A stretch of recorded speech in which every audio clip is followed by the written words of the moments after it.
What is up, you guys? This is Dr. D, your college doc, coming with another video on your circadian rhythm. Now, we're going to talk about a few things, but we're going to talk about three main things. What time we eat, what time we sleep, and what time we do thinking work and exercising work. So, for example, what's helped me along in my journey is going to sleep with the sun and waking up with the sun.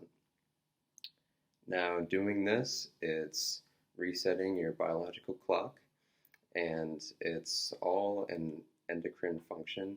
So there are parts of our brain that control how the rest of our body moves and rejuvenates itself, and the amount of sleep that we need is largely dependent on our age group, but since we're targeting people in college, they're pretty much adults, and also afterwards, so it's essential that we get between 7 and 9 hours of sleep in that range. So now you might be thinking, so what about between the seasons? We have longer daylight during the summer and less during the winter, and that could also vary by region. So what we do to account for that difference is that we just keep the same schedule going, and what's important is that when it's dark out and we start to secrete melatonin around 9 o'clock, it's important to turn off our electronics. So all of our screens, our lights, aren't like no what do they call it, night lights. I haven't used an alarm clock in 8 months now, and I have to wake up and get to school. In high school, I had to get to school at 7:30. Now I have classes at 9, but either way, I'm waking up at 6 o'clock every single day, between like 6 and 6:30, and it's essential to have this sleep hygiene going. So many people I find are on their phones late at night doing who knows what, right? So there's this wrong habit that's like people seem to think that if they stay up late, they have more time to do things that they couldn't do during the day. But the reality is that we have plenty of time throughout the day. If you take that 24-hour time frame, you cut by 8 hours, maybe adjust another hour and a half, maybe another half hour for exercise or whatever, you still have at least 10 hours there. So what are you going to do with that 10 hours? So much. So this is the time where I call work mode.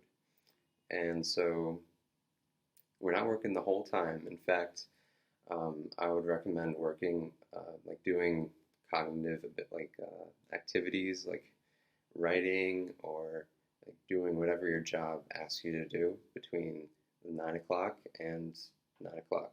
So between that time is a time to do whatever you got to do.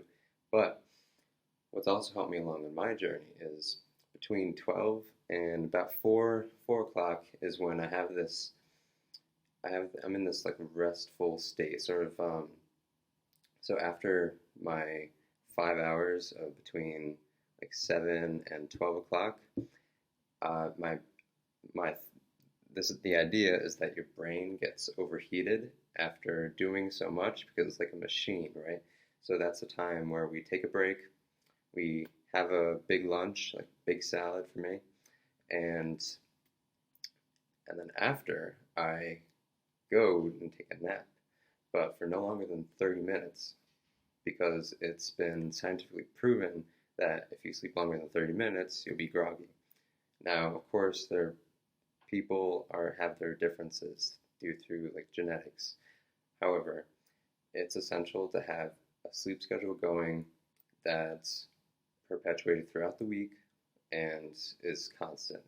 So eating at the same times. So for me, I wake up between 6 and 6:30. I eat between 7 and 7:30. and then I eat again between 12 and 12:30, and then I do my nap there, and then I eat again at 6 to 6:30. Now this I find to be the most optimal times for me to eat. So if it helps you, awesome. And so I would schedule my time in blocks of maybe 30 to an hour, 30 minutes to an hour to do my studies, to go to classes, and it's been working for me so far, and hopefully it'll work for you too. And I find that when you eat at the same times and you go to sleep at the same times, you don't have trouble falling asleep, you have great bowel movements, and I also find that the type of food that you eat too is really important, and we'll talk more about that.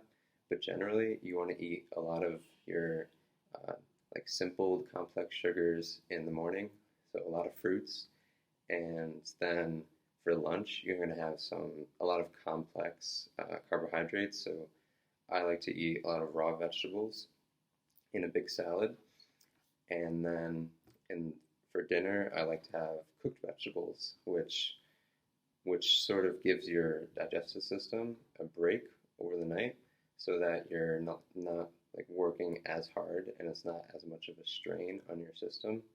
So that's what's helped for me. And also another thing on scheduling. So some of the greatest thinkers of all time committed themselves to doing something that they were passionate about. And so in modern society, a lot of us have this almost addiction to technology, and it's taking away our hours. It's like we have this 10 hours and it's just cutting at the time, just like chiseling it off. And I feel like it's not good for our society for a lot of reasons. But in this video, it's not good for our circadian rhythm and for getting things done. So amusement, if you break up the word, which is what a lot of people are with technology and like with um, watching television and playing video games, amusement, when you break up the word, is diverting one's attention from reality.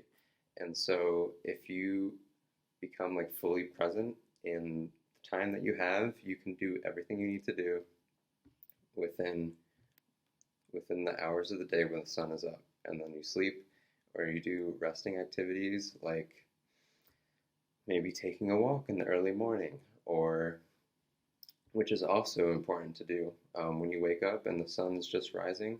If you can get outside as early as possible, you wake up quick. You don't need to have coffee. You don't need to have anything like that. The sun will literally wake you up. And that has a lot to do with the fact that light suppresses melatonin production. So it's essential to turn off all the lights after 9 and to go outside after, well, whenever the sun comes up, because it really depends on which season you're in. Generally between 6 and 7 to go outside. And so, yeah, so now we'll be committing a lot of our time to doing the things we want to do, and this would also increase our income because we'll be doing a lot more throughout the day, so we're more productive, and we'll be able to increase our income actively and passively. Actively, because we'll be more focused in work once we have a consistent schedule. Passively, you might start to write a book, or to create a YouTube channel, or do some other hobby that will generate income on a passive level. And okay, guys, I hope that was helpful. This is Dr. D, your college doc. We're signing off, and I'll see you next time.